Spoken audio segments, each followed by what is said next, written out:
Hey guys, Sheena Quick here for the Atlanta Voice. I have DeQuell Jackson, NFL veteran.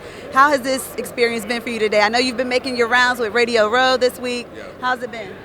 It's been great. It's always great to come out here and see old faces, some guys you haven't seen in a while, but also in the same breath, it's good to get your repetitions in. I'm in the radio now, so it's always good to meet people like you, see people like you that you don't get to see all the time, and it's always a great experience. And I have my wife and new addition little boy with me, so it's great to experience all of that with your family, and it's just a great atmosphere to be around.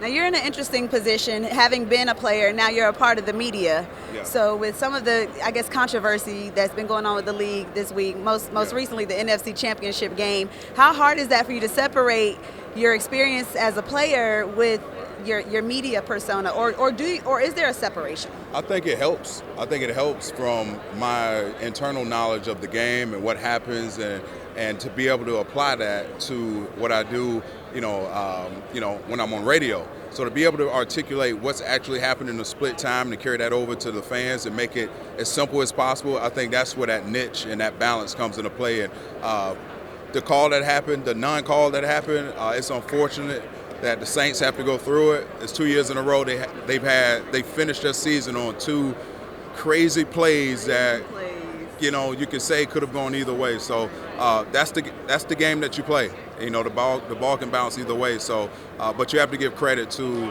the Los Angeles Rams for making it here. It's not easy to get here. I played 11 years and never flinched the Super Bowl. So you give those guys the credit, and I'm sure it's going to be a pretty good Super Bowl. Now I have to ask, Roger Goodell, he said that basically he chalked it up to human error. Humans make mistakes.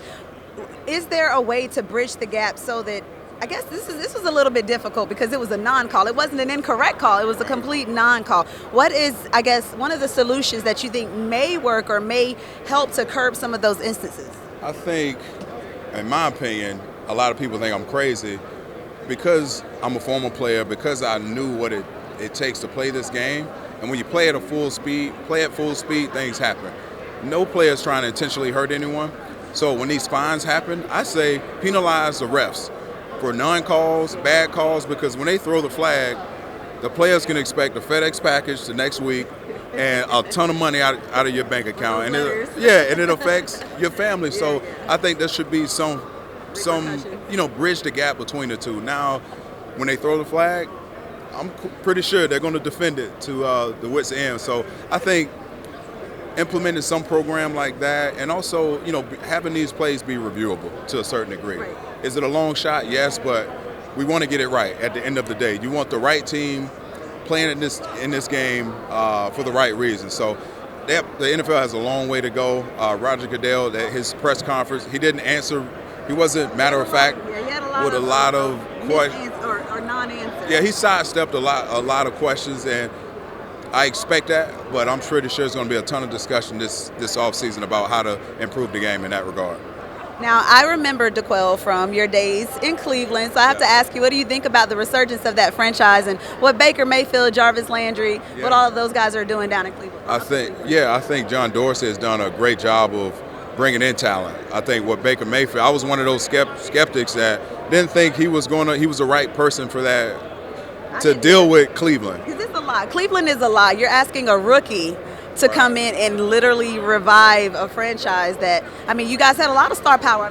You were there, Yeah. Cameron Wembley. It's a lot of talent that has gone through Cleveland. I thought that was a tall order, but I'm pleasantly surprised with how he responded. Yeah, no, I think everyone is. I think to be able to handle the Cleveland fan base, the Cleveland just aura of losing, it takes a special, person that has a callous for dealing with stuff. And I think he is the perfect mixture of that, and plus he can galvanize those guys. He can play on Sunday, so he's done a phenomenal job, and I think the arrow is pointing up in Cleveland these days. So where can everyone find you? Where can they listen in on your podcast, your analysis, your opinions on everything? So right now I'm part-time with SiriusXM Radio, and the show is called Late Hits.